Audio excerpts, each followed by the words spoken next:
In this video, I'm going to show you how to reset the Commportal password using the admin Commportal. Once logged in as an administrator, you're going to click on the Users tab in the left blue toolbar. You will then find the user's extension and name that you're going to be working on. Click on the Actions tab with the down arrow, and then choose View Individual Settings. Once the user Commportal opens, you're going to open in a new window.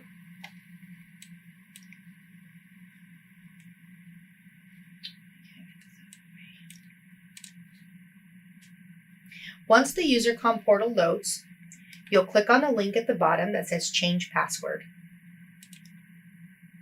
You will enter here a new password. Please note that the password must be 8 characters long.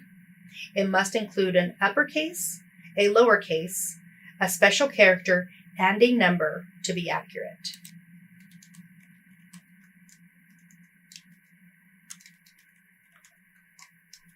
And confirm.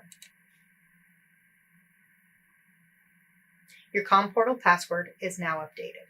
And that concludes this video.